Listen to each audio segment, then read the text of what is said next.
Because sometimes I ask No, myself, why are you starting Rashford? Play Ahmad and Garnacho and you have a better starting 11 than putting Rashford anywhere near that starting 11. yeah, I have some thoughts on this. I think also there's an additional reason to this. Yeah, Like Rashford is like a club's worth is massively improved by the team's worth. The yeah, worth of the team, that's like the total market value of the players. And yeah, market value of the players, it's not like what eventually comes on the transfer market, because that's affected by a new set of things. yeah, So you realize that sometimes they do the slides and there are market value of Mason Mount because we signed him for zero, and then all of a yeah, sudden now he's winning trophies, things like that. A player. So when a player's career is on a trajectory, market value is really really high. So yeah, when PSG was trying to approach Rashford, the fee they were mentioning was 120, yeah, 150 million. So Rashford is one of the biggest. I think now they are trying to make Bruno the face of the club, but yeah. Rashford is one of the biggest. He's the future of Man United, if we are being honest.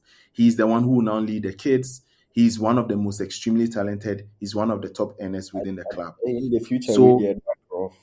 yeah, so if you agree to cut him off, you are taking a massive loss on him. They can't do him like Sterling. Sterling already the market value was very very low, so like you Yeah. couldn't go lower, and that's what I was saying in the I mean, beginning. that's That's the letting thing. it out. It's whether or not Rashford, when you leave him for another season that he doesn't perform, his market value even gets worse, which is going to be the truth. That's also a good point. It's going to be the truth because if you leave him for another That's unperforming season, because currently people are mentioning, oh, 70 million. See, if it's it goes yeah. another unperforming season, it will drop 50, 45 Yes, because those yes, are the I margins agree. that people will be mentioning, right? Maybe not as rapidly, but I agree that if he has another unperforming season, it's already sends a signal then that maybe Man United will start looking for a way to ship him out, Yeah, and that would make yeah. his value drop. Yeah, And but I look at don't think Ten Hag similar, can make that decision. um, I don't think Ten Hag similar can make that decision. situations like Osimhen. I think Osimhen made a very huge mistake trying to renew his I don't know contract. who is repping him. The guys repping him. I don't know. I'm sorry. Like, of course, I don't know about agency and agency work, but it looks like they're making like a terrible job with regards to Yeah, PR and in yeah. general, like even the whole deal. The deal doesn't make sense Osimhen to me. I'm sorry. Maybe shouldn't I'm have just signed. ignorant. If he knew he wasn't staying in Napoli for the long haul, he shouldn't have signed that extension and on that wages.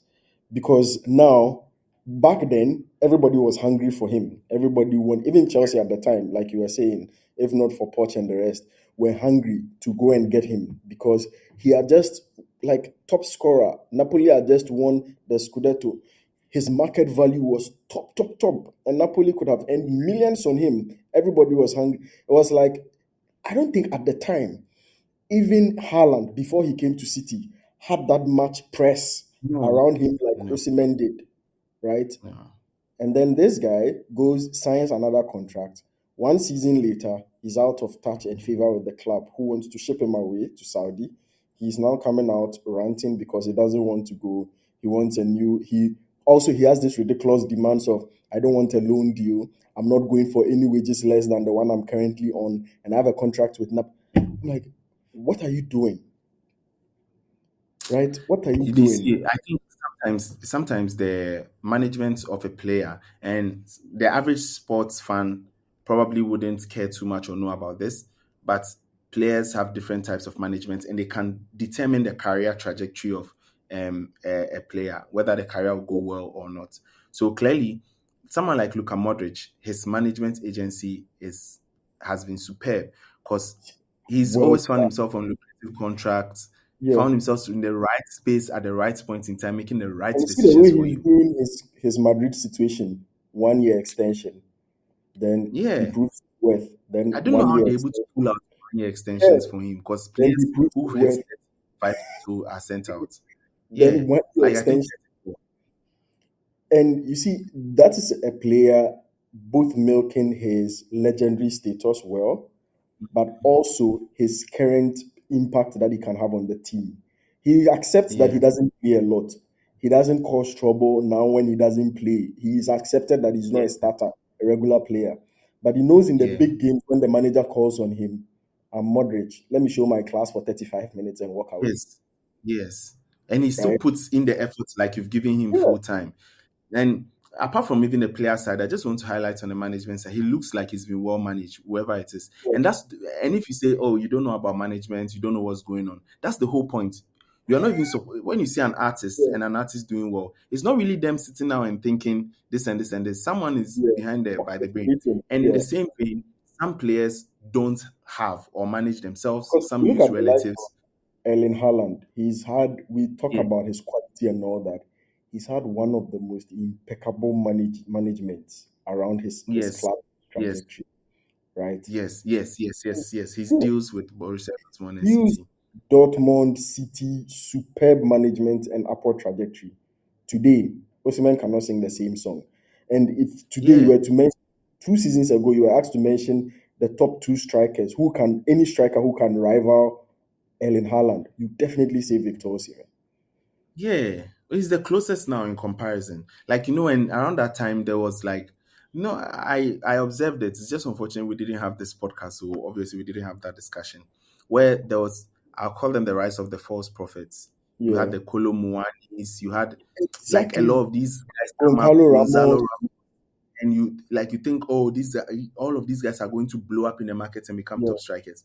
I think time and time again we've seen Even this Rashford wave. Holland Players coming, was yeah, touted yes, similar. yes, it was part of the conversation.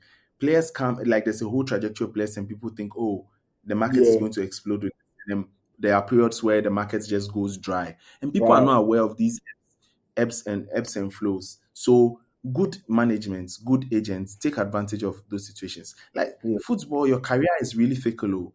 A club needs to have need of you. And for some yeah, reason, you needed to have those specific skills, characteristics that matches yeah, or fits in the club, which yeah, we can't say for every normal job, because for every normal job, there's just demand. We just yeah, need people who yeah, can do this. For this, we need specific, specialized skill. So yeah. football is very, very fickle. So I think his management did a very, very, very, Plus, very poor job, when you and when you they are become still a doing it. professional footballer and your skill set is determined, it's so hard to convince people that you know how to do something else. Something else, Because yes, you are Victor yes, yes. You Osimhen, you need are to a striker, convince you are a someone. specific profile of a striker. Even if people are looking for a striker and they are not looking for your profile, it's so difficult to convince them that you are that profile they are looking for.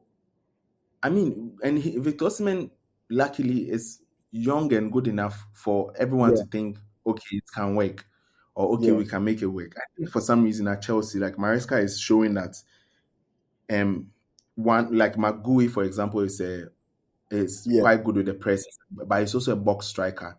And Nicholas yeah, Jackson is better outside the box, and he's been able to play styles which suits both of them.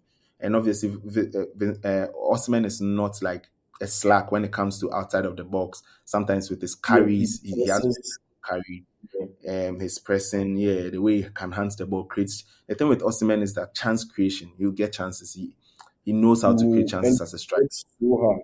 Like he works so Yeah. hard. Yeah. Like people just don't see that part of him. Like he works for the team. Like he Hey, creates chances, and that's all good yeah, strikers. That's what distinguishes good strikers from normal strikers. Normal strikers, you yeah. need to work the system and make them be fed. For them, The top yeah, elite strikers create chances for themselves, yeah, create situations. Sometimes things you don't see on the pitch, but sometimes their movements, yeah, the way they place themselves, and yeah, cause yeah, awkward situations. You see ones where players throw the ball back to them. Benzema scored like yeah, so many of those. Yeah, yeah, sometimes those things add up to your game, and Victor Osimhen is quite good with that. So in terms of ability, I don't think anyone can question whether he will fit the profile or not. I think teams will be willing to take the gamble on him. Where I now question is the attitude his agents are taking, and I don't say this in fear, like because they try to exhibit that he's the African giant and he's important, But and they are now the messing him narrative, up. so he's not being valued, is Yeah, starting yeah, to yeah. go That out there. narrative is bullshit. Yeah, of course I'm African. Like I understand. Like we need to respect ourselves, but sometimes business is business, and you need to manage your Yeah, just business really well, really well. Cause like that ego that they are trying to show, and they are trying to do it publicly, just tells me that yeah, on the inside, not they are not really there like that. They are really being defeated because you are just trying hard to. Chelsea has not released a single statement and will never do so. Like the a yeah, loan deal with an obligation to buy is not the worst thing to happen to any footballer. An obligation Yeah, to buy. Unless yeah, maybe I heard it wrong. that's yeah, that's an obligation to buy. It's simply similar to a full like a permanent move. It's just that for the first year, it's a loan deal. I might be ill informed, but like a loan with obligation to buy, and I'm not, and I can't speak to the other terms in the deal. But it looks like from the media communication that they said he will not be subject to a loan deal. Like what? A loan deal works best for Osimhen, and that's a feasible alternative because sometimes when negotiations terms do not suit other parties, sometimes these kind of interventions are good in order to get yourself to a good position to negotiate again. Mbappe did this brilliantly with PSG, and now they're owing him a lot of money. Like a loan deal for Osimhen, even without an obligation to buy, is probably the best thing. Even with an option Yeah, to buy, is probably the best thing because if you are now able to negotiate that, I just need a chance to play my football and show yeah, myself, even outside of Italy. You go and have a very, very good season. You leave at a premium or be re-signed at a yeah, premium. yeah, So with that, you're taking a gamble on yourself, and I think he should because he's that kind of player. He's where he is. That is what matches with his character.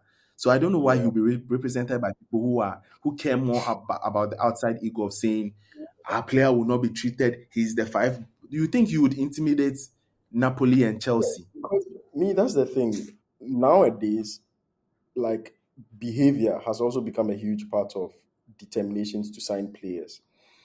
Coaches don't just go out there, or teams don't just go out there to sign players because they want them or they are the right profile. They also want to know, is this guy going to be a trouble for my dressing room? Yep. And when like and Osimhen, note this is not the first circus around Osimhen and Napoli. There's been Yeah. several during his time there, and almost all the time they need to find ways and means to manage him. Recently, his outburst with a Nigerian coach, again, is also one of these Yeah. things. And all those things are piling up and leaving a trail of the kind of character he is to deal with in the dressing room. And one of the things I am seeing, if Enzo Maresca, looking at how ruthless he's being, he's looking at character wise, he would probably not want Osimhen with the kind of signs that he's seeing. He might be an exceptional football player. He might be a striker that would improve Chelsea's performance in the season. But if in the dressing room he's going to start causing troubles, then the manager starts questioning, do I really want this guy? And that's when clubs also start being like, we want him, like we don't want him, like we Yeah. don't want to take that risk and Uh, beat ourselves. This thing, I just want to pause for a second and like let people acknowledge like the weight of the discussion we are having. It's so that it's not easily dismissed as slander towards Osimhen Yeah, or not. I think first of all, the actions by his management, we should always we can, but we should also always assume that it has nothing to do with the player. They are there to make a decision for the player, but then they are also there to represent the best interest of the player. So they can yeah, advise that maybe you are angry. Do you want to take a break? They maybe you are angry. We are going to say that, but we'll say that in a way that is professionally sound or yeah, things like that. So I would like to think that there is some sort of tempering which would even be done by the agency. So I think everything circles down to the agency. So I don't want to assume of Osimhen that yeah, he's a player who causes rancor. Like I think that would be an unfair and poor characterization of his behavior and work ethic. Also because sometimes his behavior can be misinterpreted for arrogance. Sometimes he just wants the good of the team. But at certain yeah. points where it has crossed the line, people will begin to have difficult But see, conversations. And that's the thing with some of these situations. The agency never gets the stick. What's the yes, name of Victor Osimhen's agency? I don't We even don't know. exactly, I but we don't know Victor probably Osimhen, and later. all these stories will come down to him. And the way in which a lot Yes. of these things happen is you will never get the chance to go and explain to Chelsea management or Maresca that, oh, it's actually not me. Oh. There's this long backstory that happened behind it. All they see are narratives forming around your name, which is what is scary because it is true. I would, These I managements are would there. expect I would expect that like coach people who are in the job would be able to put some context to some of these things. I would expect that if Chelsea wants Osimhen, he would be talking to Maresca. Like Maresca will be messaging him, so he will have a sense of what his character and behavior is. So I don't think it will be an automatic. or what is like the perspective they get will be the perspective that we are getting from the media Oh, currently. no, So, no, but, obviously.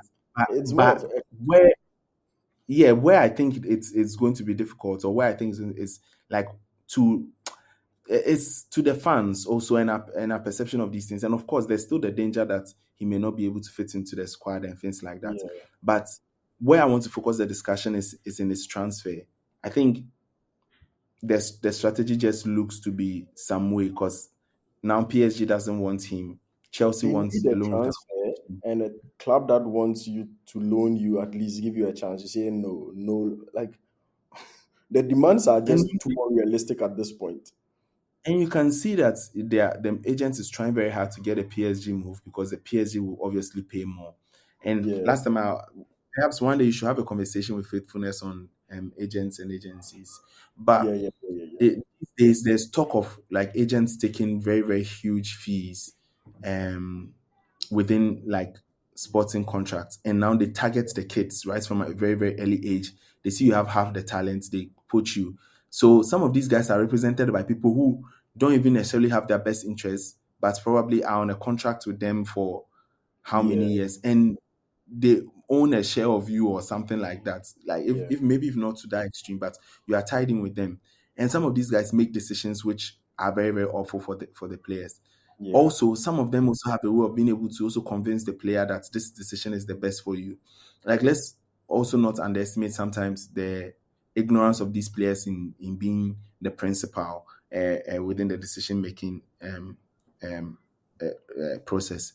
So I really think it's a mixed bag. Like I really think it's a mixed bag. But I think in relation to the transfers which are happening, it doesn't look like they'll get what they want. It doesn't. It yeah, looks like they will eventually need to accept. And when they do, now that they've put up a public face, and if he doesn't move, if Osimhen doesn't move, his stocks are only going to drop. Obviously, maybe that's where the power play comes in, because he yeah, can afford to sit on the bench, right? yeah, And yeah, his yeah, yeah, value yeah, will just, yeah. And and you you still will get, now have to sell, but he still gets paid. yeah. So yeah, it sounds a bit dirty, but maybe my And brother even is when he's actually winning. leaving, sometimes these deals are so complex to close because you sometimes have to buy him out of his contract. If especially if Yes. he's leaving to a place where his wages are lower, it's like, yeah, you asked me to renew. I didn't renew on my own will. In fact, you begged me to renew, so This will Charlie, be buy shitty me out. behavior. This will be shitty behavior, but if it's all in the name of business, and Yeah, then fine. But me, I think from a sporting perspective, maybe it's very, very dangerous, and yeah, maybe a yeah. player should care about that. They should care about that. I mean, a few more things. This is like touching on almost everything. We'll try and split your Chelsea rant for Chelsea fans to go and watch, and then we'll split the rest for everyone else to come Runs and the watch truth. these ones as well. I'm just But passionate about the truth. please, please, please, you admitted to your bias several times in the conversation. Don't spin it No, off too much. no. This is the same as saying this is the same as saying Saying your bias meant if you that say you the lie. government is bad. If you say the government is bad, they'll say you are NDC. Like Yeah, yeah, it's yeah, just yeah. the same. No, It's, no, no. Listen, because I listen. say Chelsea is good doesn't mean it means like, of course I'm a Chelsea fan, but it probably has nothing to do with it. Maybe I just have Please, more information. it I has have a more lot. information than It has a lot. It has a lot to do with it. no, I But have more information. You guys don't watch the team every day. I have more no, information than you. I do. But I prioritize a balance of both the negative and the positive. You would probably want the balance of you want more of the positive for your own sanity. Me, I don't care because No, he who claims bias like needs to prove so bias. what? So you need to prove. He who claims bias needs to prove it. There's But no you way of proving admitted it. it. You I don't can't. need to prove it if you admitted the bias. Anyway, I'm not going to continue arguing with you. Van Dijk was asked, Virgil van Dijk, I'm going to Liverpool's issue now. Virgil van Dijk was asked about Klopp and Anslot, and he sort of low key jabbed whoever asked him the question by saying that, like paraphrasing him, he's sort of tired of people always trying to draw comparisons between Klopp and Slot, right? And obviously his claim is that look, the past they had fun, they won things, it's gone. They are enjoying their time under this new manager. They should give the new manager the attention and the focus, and stop drawing parallels. It's time to just like focus on what is here and then move on. And so I wanted to I wish get what I just was going to say I wish Slot was the one who had said this. I also have a feeling for political correctness sake and the controversy of it is good he's not the one who said it. Because people would easily draw that as disrespect to Klopp. Van Dijk saying it is much easier because it seems like, look, even the captain is tired of you guys. And I think Van Dijk also, because he's club captain, has at least some weight to his voice, right? So Yeah, I mean, also don't say it in a scandalous way, but because I've listened no, to the thing is I've listened to Slot's God has said it interviews. several times. He brings it up a lot himself. Like, I mean, Yeah, this was perhaps in the beginning, but he brought it yeah, up a lot.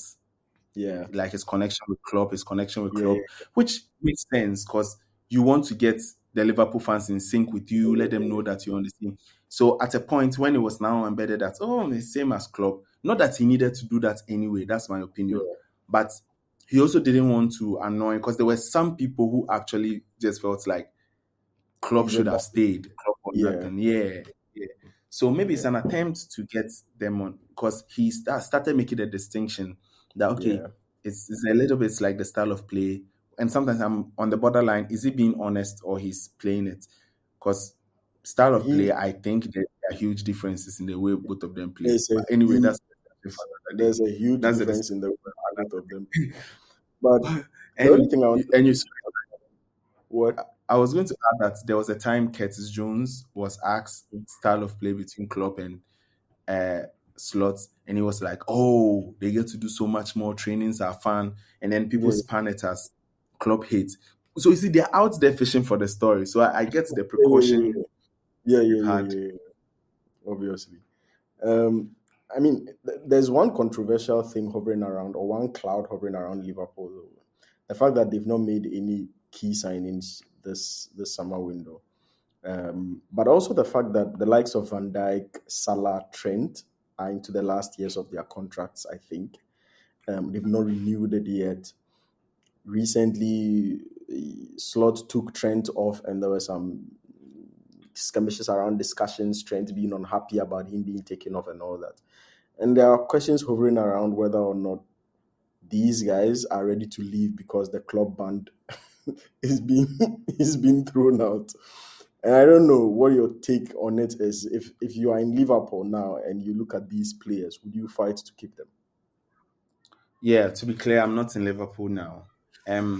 But I think there's a double-edged sword here. You just had to throw this one out there. Yeah, I think there's a double-edged sword here. Like in a sense, the guy has to be given the chance to build a squad. He has to Yeah, be given a chance to learn about the squad, things like that. So he needs time. So yeah, if you don't sign anyone, right, yeah, it's one, it can act like an excuse of a sort. Like everyone can just be able to excuse you not doing so. But in actual fact, also it gives you time to be able to assess the squad. Can they adapt to the yeah, kind of football I'm playing? Who make it to the next stage or the next? But I think, in my opinion, this squad is not bad to challenge for two, 3 more seasons, like 2, 3 yeah, seasons, in my yeah, opinion. This squad is not bad to challenge for it. I think they had already started making attempts to rebuild the squad, but primarily through the academy. yeah, So players like Jones, Javier Elliott, they made a lot of investments, and they know that those boys need to play in order to grow up and be reliable. yeah, So Javier Elliott is not far from having to play on the right wing or replace Mo Salah if he has to, but he's not ready to take the burden now. yeah, But this through the strategy, you can tell because if he starts producing close to that same amount, then yes, maybe we don't need to go and get. If Curtis Jones starts producing the same amount as these other guys, then perhaps yes, we don't need to go into the market. So Liverpool plays a lot of waiting game. Liverpool yeah, plays a lot of waiting game, especially when it comes to the market. So I think that aligns to the strategy. They only go out to go and get if they absolutely have to go out to go and get. they've been linked My to Federico Chiesa from yeah, from Juventus. Juventus recently. Yeah. Chiesa in No, this I mean Liverpool. that's a cheap way to improve the squad without making it look Yeah, like. uh, but for me, my problem is that they can actually compete. They really underrate how, because players like Trent, Andy Robertson, they are a bit old, but they're also quite young. They're at that point where they Yeah, have a lot of probably still in experience. their prime as well. Yeah, I think they're Most of actually in their the prime. likes of Yeah, Trent. Yeah, so it's very dicey. If I was Trent, I'll really be thinking twice about my future. I'll really be pausing to thinking. I think he signed a deal, right? He signed a deal quite recently. so I'm not sure, he's but he's not signed a deal yet. His contract situation is still being discussed. So yeah, that's why, like, these are big names: Salah, Trent, Van yeah, Dijk. I'll be thinking twice about my future because you are not investing in a squad. This is a squad that when I was 21, 22, I was winning Champions League and PL titles with. Yeah, Now, you, even though these guys want to also recognize, these guys have tasted victory. They yeah, tasted this circle of going to Premier League finals, Premier League to the last day, Champions yeah. League winning, to the last, to the final, Final. Yeah, also, or even having to win it. So yeah, they won the FA Cup, I think. yeah, So these guys have tasted success and they want to have that success again. They believe that Liverpool can get there. So they want to know whether the club can commit. And a new coach is a good sign. It means yeah. that new style of football, everything. But I want to know, would you invest in the squad or Oh, you would use these small boys? Would you make it a competitive very project honest, or you are playing the Liverpool's way to squad win? is not that much of small boys. So, Yeah, like, no, it's not that much of small boys because if you look at, like, if we go to the squad, Konate, Van Dijk, midfield, like some of these Salah, guys, Nunes, Diaz, Van yeah, Dijk, like Nunes Soberslide, is quite new. Fabio Yeah, Carvalho, Diaz, Enzo, Jota, Alisson, Cody Gakpo, but McAllister, Jota, Vandenberg, Harvey Elliott, Connor Bradley, Andrew Robertson, Joe Gomez, Ibrahim Konate, Gravenberg, yeah, Baksetic. Like, there are quite a number of see, players who are like really, really good. yeah, I agree that these players are good, but like when Robertson is gone and Tsimikas has to play, you are not as happy. Okay. And that's the problem that's been with Liverpool. The squad depth is just not there. They need proper squad depth. And when you look at it on paper, they have. But Yeah, like I don't know if maybe this season it will improve. But last year was a mess. Like the it felt like they quality. didn't have players, but they had. Like they had Ah, but, Jota. but last year, isn't not the kids who were carrying the team, and when the seniors rather came, they Yeah, came to drop off. yeah. So that's I mean that's the whole point. Like these guys are grooming people who can actively replace them, and they want that. They want to trust in the youth, especially from the academy, to fill in key Yeah, positions and only go into the market when they have to. So yeah, I think they're at the point where they don't feel like they have to. But if they get the opportunity to, sure, why not? Hence Zubimendi, Federico Chiesa. But yeah, now I think the squad is fit to do their job. And me, I think so. I don't think it's just the players not even wanting to sign. I think it's maybe the club also just okay. But obviously, the yeah, club wouldn't want them to go for free. So I would think the club needs to make a decision now. It just yeah, doesn't feel like the club has made a decision whether they want to yeah, continue with these guys exactly. or not. Yeah. One So for me, final question, yeah, it's a so we wrap up. midfield sides. Yeah. And final question on those whose names match were exactly where they are headed, the Devils. Because they are headed underground. They just confirmed the signing, or at least the club has not officially confirmed, but Fabrizio Romano, David Ornstein confirmed the signing of Manuel Ugarte from PSG to Manchester United. Um, they've also sort of close to confirming the exit of Scott McTominay to Napoli. And you look at in general, United, somebody would say, have done a lot more outgoings than they used to do in previous seasons. So they've been able to clear a lot of deadwood. But also probably have signed players with decent tags, price tags, or maybe much younger profiles, not 29, 30 at the end of their careers, and they brought them in. Um, is there any sense of progress around what they are doing? Because their previous match, there's no difference between that team. And the first team that was scored in that abysmal performance against Brentford at Old Trafford when Ten Hag first started, before Casemiro came and turned things around. And once they lost Casemiro's legs, they were back to same basketball court Manchester United. Like, people say Ugarte is not the solution because, yeah, he's still a box to box runner, just launches into tackles. But that's not what United needs, because United needs to start playing consistent, controlling football as opposed to back, just writing around, right, and running around, right? So, how do you see United moving on into the season with what they've done this summer? United is a paradox. United is a paradox. United is the team that they they like to call themselves something that, but they are really not. And I'm not talking about the big clubs or small club scenarios, but they just don't have an identity. It's true. It's true. It's a team. All the struggles and problems of United is because they don't have an identity. No, before you Because they go, let me spend ask, 20.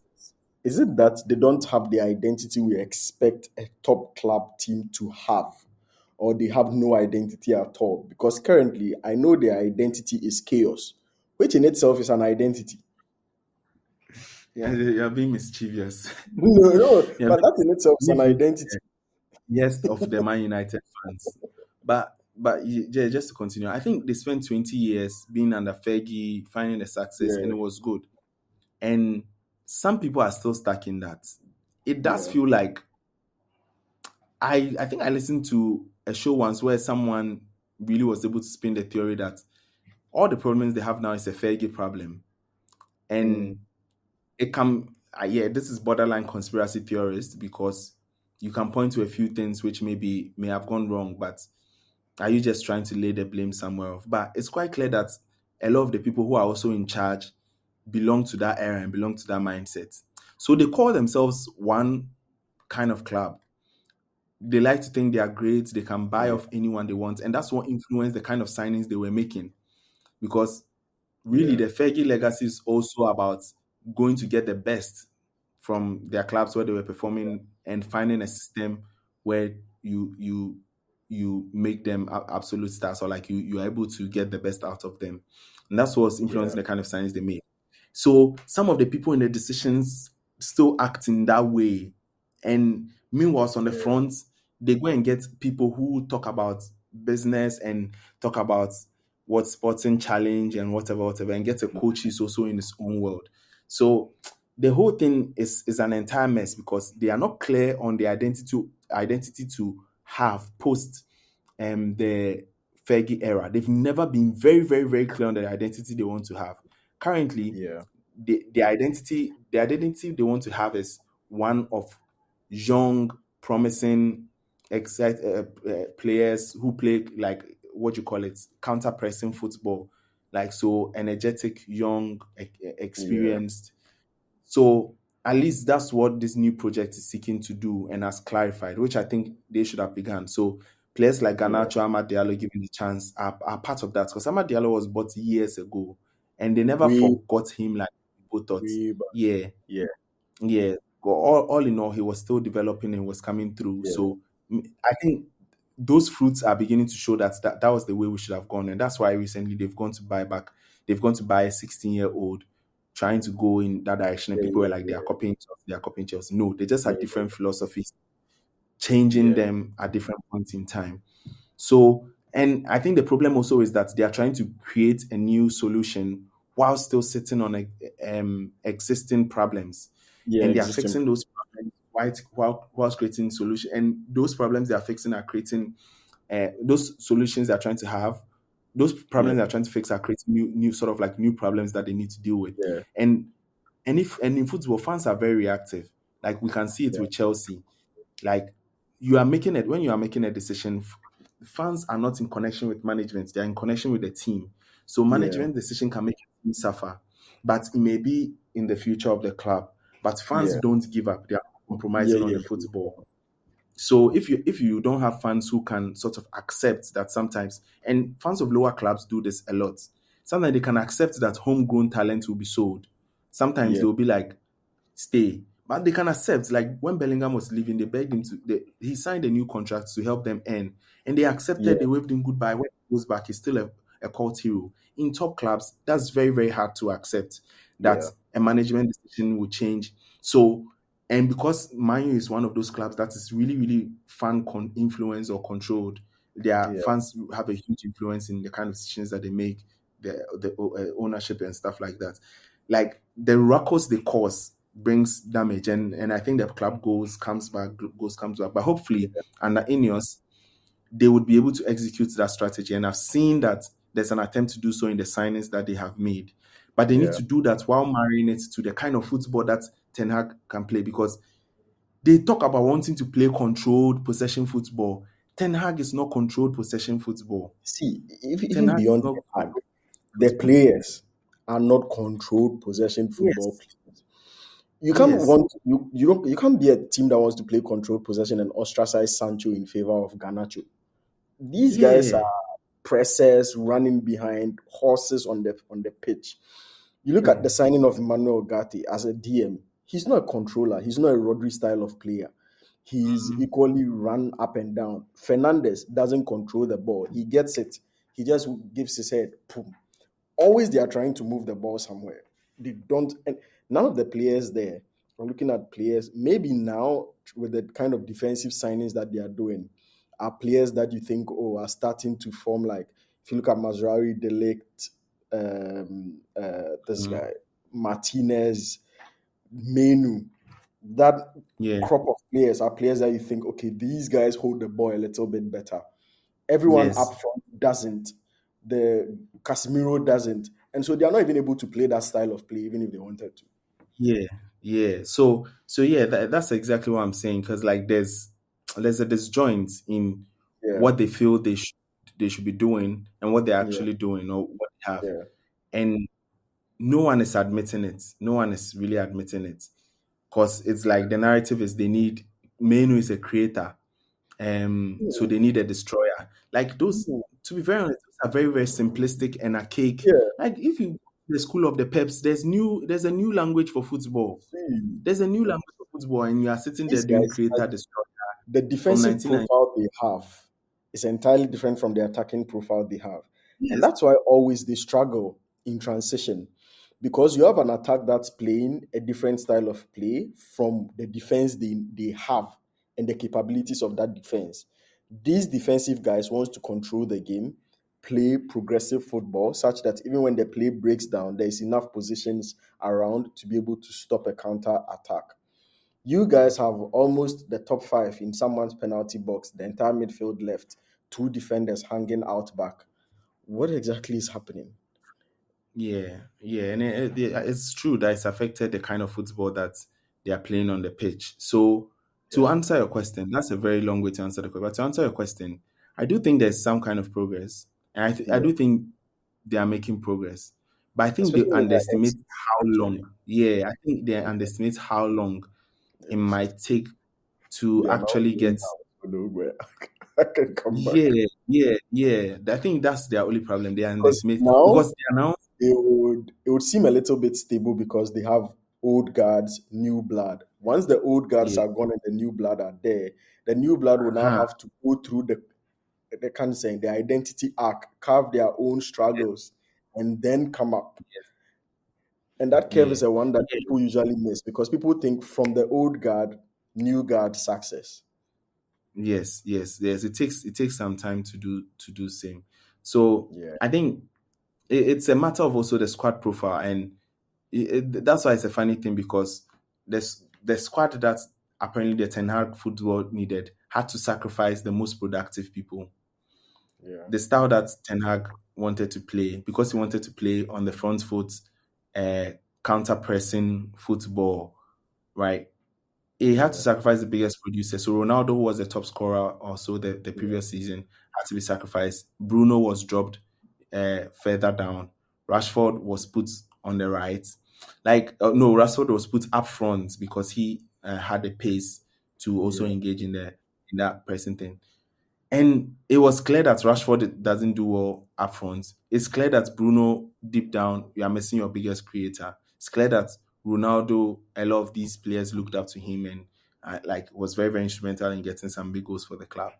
Yeah. So he has still not gone ahead. Like you try and play Rashford back in that position to fit everyone, and he's not producing. You play Garnacho there, and he's scoring like 2 goals, some two Yeah. random goals, and you can see that Garnacho clearly is better there. But you can't drop Rashford. You can't play him up front.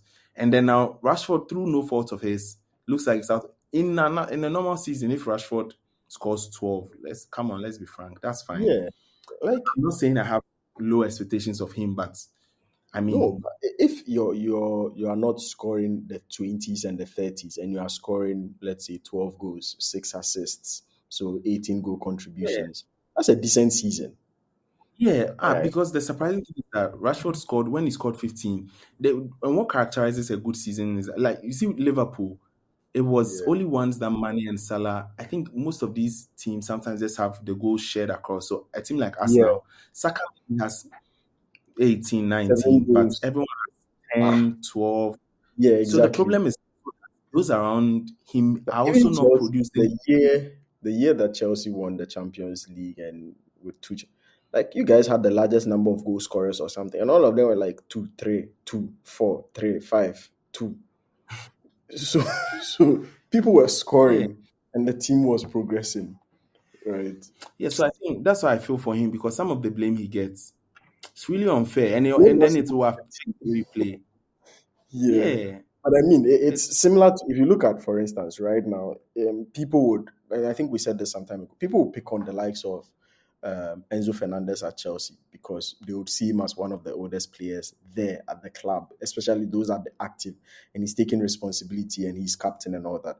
If you look at Rashford, sure, he's not that grown, etc. But if you compare the level of responsibility, people would definitely say you can't have a go at Garnacho at this age. You can't have a go at Ahmad really at this age. You can't really have a go at Hoyland because his first season, sure, he did some good stuff. He's now settling in. Zegzi, you can't. Who can you really hold accountable? Rashford. If Sancho was there, you'd hold him accountable as well. But Sancho has been in and out of the team. You can't really tie him to any thank massive flops. Maybe Anthony, but Anthony, now they realize the noise won't change anything. He's not responding to anything. Deadwood. Whether I criticize him or don't criticize him, it won't change anything. So now He's you not just stop responding to criticizing and treatment. move on. Yes, you know that you can criticize him for 95 days, and when he scores one in some random FA Cup match against some random team, he would celebrate and jump off, and that's his season. He doesn't care. So just stop wasting your breath. And so who would they go at? Rashford, because sometimes for him, because of his egos, he'll respond a little bit to the critique, right? Yeah, Charlie. yeah, it's really he's caught in a vicious cycle. He responds, he's in trouble. He doesn't respond, he's in Yeah, trouble. he's in We're trouble. talking about. But So, yeah, like for me, my question is that why the stick in the first place? Like, why the stick? If the team is if Ten Hag is really doing well, the players will yeah. produce. So it's two things. It's either is the players or it's So the you see, coach. for me, But that's the thing. I think it's just fan hatred. Because if you look at yes, the yeah, first game that United had, the two chances that Fernandes missed in the first half, if Rashford missed those chances, he would not rest the rest of that week. But I was listening to the discussions after that game. Everybody, oh yeah, obviously there is the two great chances that Fernandes missed in the first half, but yeah, they went on and tried to. If Rashford missed, they would spend an entire episode, 45 minutes, discussing Rashford's past, present, and future about how he missed those two chances and the new Rashford, same old behavior. Like would sometimes you it's not just say they easy do the and same for comfortable. Sterling? Would you not say they do the same against Sterling? Yeah, they do same actually. They do same. These are players who get, Yeah. and it's But not you like would they still don't deserve it, but it's not the same approach that they give to other players who okay, perform at okay, the okay, same okay. So level. they deserve it, but there's an unfair application. Yes, Okay, cool. yes. So And if I there's mean, I fair think there's application, then you can argue that they shouldn't be getting that stick as well, because for whatever standard you treat the majority of the rest, we treat them with the same standard.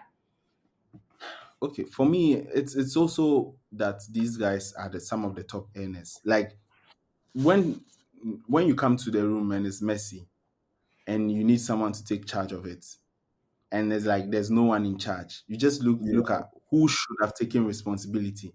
So yeah, I think people have that approach to things. Is Rashford capable of being able to do that? I don't know. I yeah. think if he has 30 goals a season, Man United would do really, really well.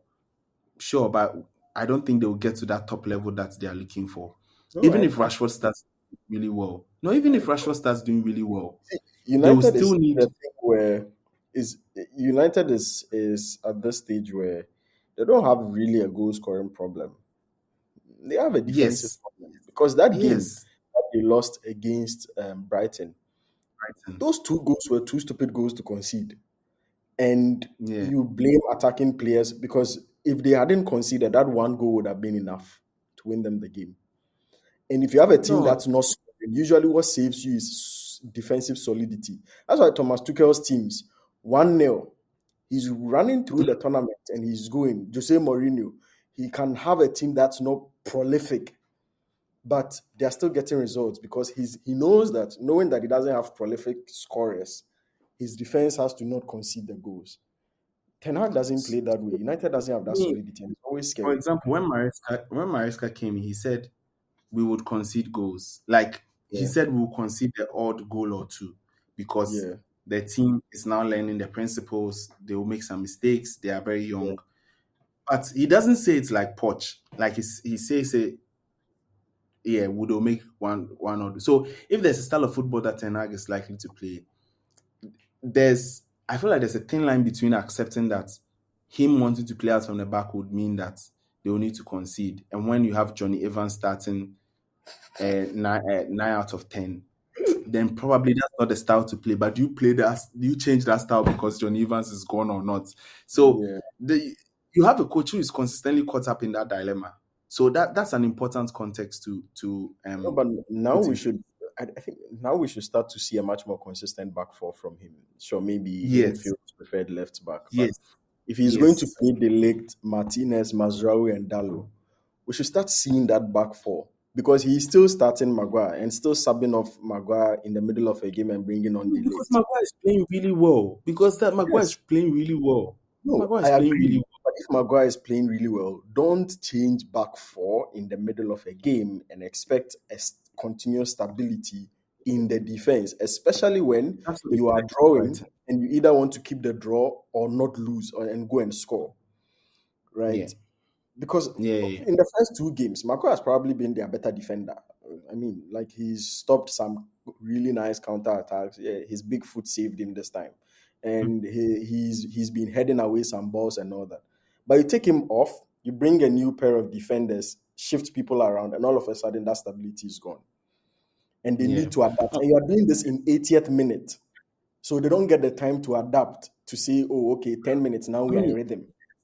it's not a problem of the style, or I think it also has to do with his in-game management. His game Like I management, don't yeah, think it's about like, oh yeah, like consistent back four for the style. I think his in-game management is just yeah. really, really bad.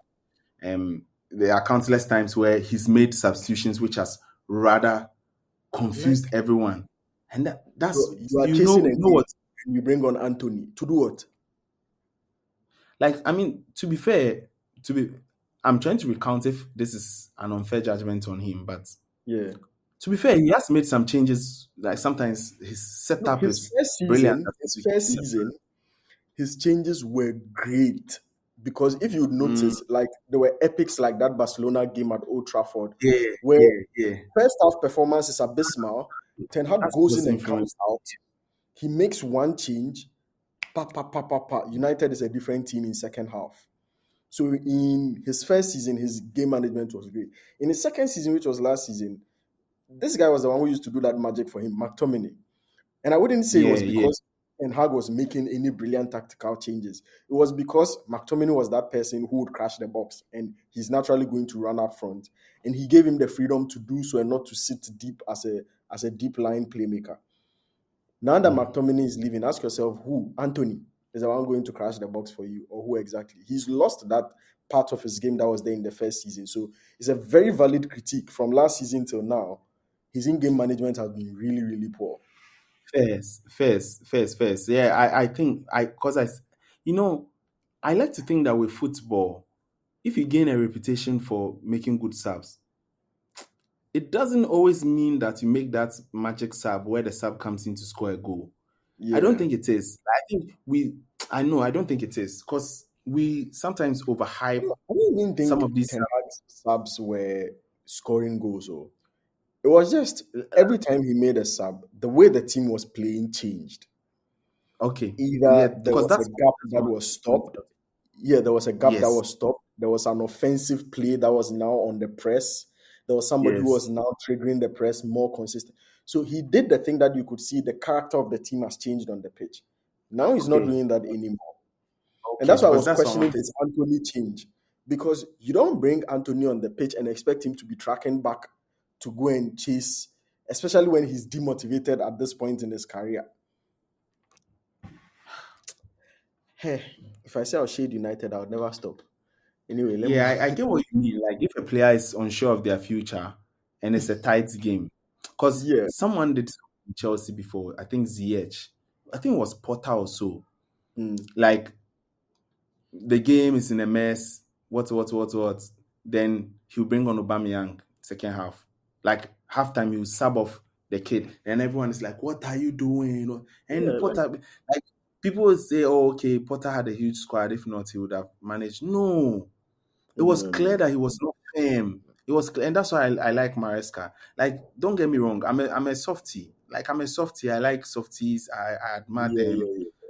Those, but like sometimes you need that hand, Because and if you look at who he took off, Ahmad, to bring on yeah, Anthony, and see what the two players will give you. And no. ask But at yourself, the who's 80th, more likely to score when they get a chance? I have a small defense for him. At the 80th minute, you just want to bring someone who can run, but that maybe points back to the motivation I was saying. Like if the guy is really not motivated and Yeah, is off, I diverted off topic because like I was saying, it's the same mistake Potter was making. Players who yeah, were demotivated, like Pulisic, Aubameyang, they were brought on to change the game. After they make one or two plays, everyone is like, then it just goes down. So yeah, maybe that was a wrong move in that regard, but I would expect that standard in-game management to mean that bring someone who is fresher than the player who was doing a lot of carries and runs in the first half. I see. Yeah. So Well, I don't know. he's still managing young players, and probably he has some injuries you would say he's dealing with. Because now that's one area that you see he's light on when it comes to the squad in terms of attacking players. He has probably starters. He doesn't have quality subs. So if you look No. at Rashford, Garnacho, Ahmad. If he's taking Rashford off and he brings Garnacho, if he's taking Ahmad off, who does he bring on? Currently, Rasmus Højlund is injured. So he's playing Mason Mount and Bruno Fernandes sometimes as interchanging false nines when he's starting. So he brings on Zexi. Uh, so you can if let's say Hoyland is fit, you probably say you play Hoyland down the middle and push Zexi down the side, or push Hoyland down one of the sides. But now he's lightweight up front. So it's like, and that's the thing with United. They have a first 11, they don't have a second backup. So if they get any injury right now, team they go. Wow. I think that's a fair assessment of the squad.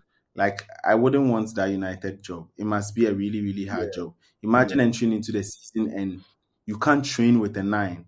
Like you have to yeah. invent You some. can't, And I mean Pep Guardiola does it, but obviously Ten Hag you is are no not Pep. Pep.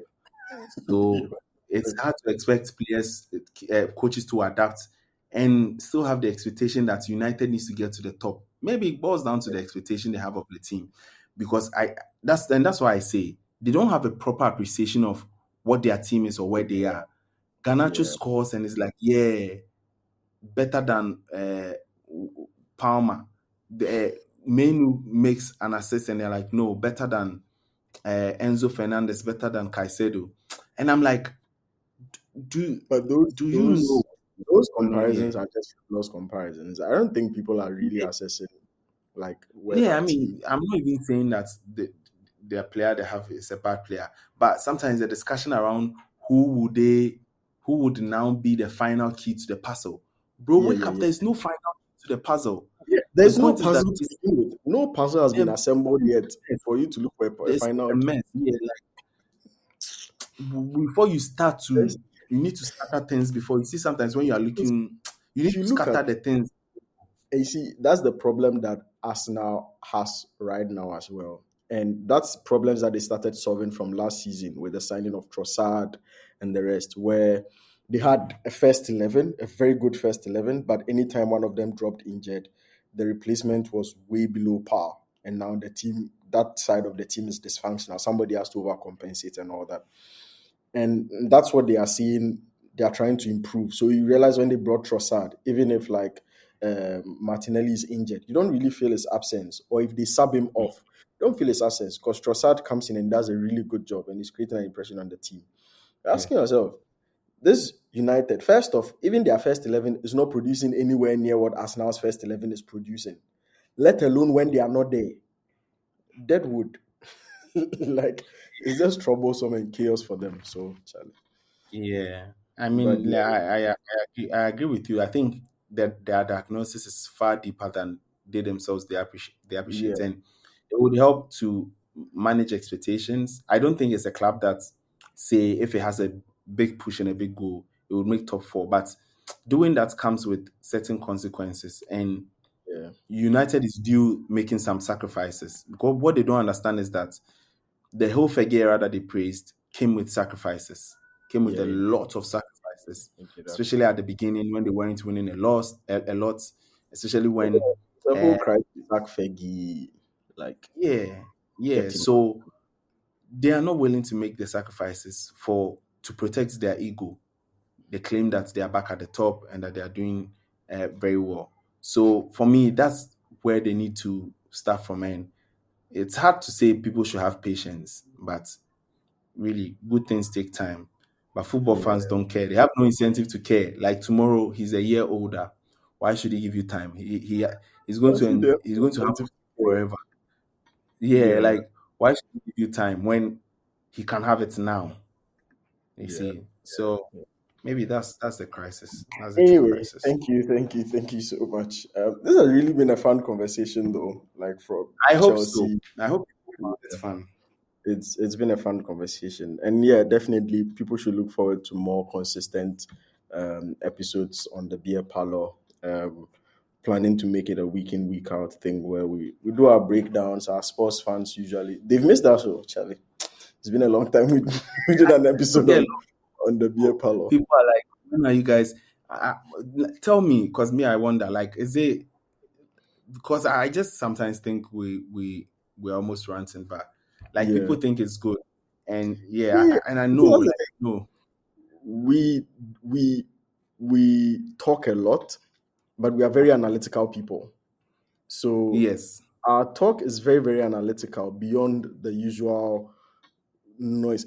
To be very honest, I'm going to call out ESPN. ESPN is pointless. It's vague, usually just calling out and maybe Chelsea they're or politicized. United or blaming some random player for some play. And they don't talk about Yeah, any deep things that's going on at the club. And so, yeah, yeah, we are actually the because thing. they want clicks. Because they want Yeah, clicks. they want clicks. They want clicks. Yeah, And so we now want to like all the do big it better. news agencies, all the big news agencies want to behave like the smaller ones, and the smaller Yeah, ones yeah, instead are having yeah. yeah, because like I watch a lot of sport. And one of the major motivations for doing this, like I like the analysis part of it, but it was just so hard to follow sports until I found this part of it. Yeah. I found It's like the example I was like mentioning, I, Rabona I TV, where don't he was. enjoy watching a game, but I enjoy the intellectual aspect of breaking down what the tactical implications of a game is, go to the tactical Yeah, board, what is happening behind the scenes of a club, what are yeah, players deciding, what are things that are going on really, how are they affecting what is happening on the pitch behind management yeah. scenes and all. Those are analysis that are interesting. Yeah, I think the first part of it, like now, the market has grown very much, almost saturated, where people are bringing the boards, talking about play, Yeah, how yeah, it's yeah. affected. Yeah, I think we go beyond that. Like some of the discussions we have are around the management, like if we are talking about the tactics, it's not just in terms of football, but I think there's a greater depth to it, understanding the business side of it, understanding the yeah, market side of it. I Yeah. think maybe that also helps. But like that's what we want the goal of this podcast to be, to sort of get us to be a bit analytically rigorous and Yeah. challenge our views. So if anyone has anything they always want to share to, or they Yeah. want us to discuss or have our views on, we like to try to see things differently. So Yeah, yeah. yeah, definitely, definitely. Leave your thoughts, your comments in the chat, in the comment section as well. Let us know if you have any topics you want us to discuss, your reviews, your assessment of Erasmus's Chelsea. Call out the bias. Be objective in the comments, guys. Don't let it fly. Don't let it fly. And so yeah, thanks everyone for listening in on this episode. We'll definitely come your way with much more. And look out. There'll be a lot of fun discussions, the shades, the trolls, the throwbacks to people's assessment of their teams. The reviews. Yeah. But yeah, thanks so much, and see you all on the next one. Bye, everyone. Bye.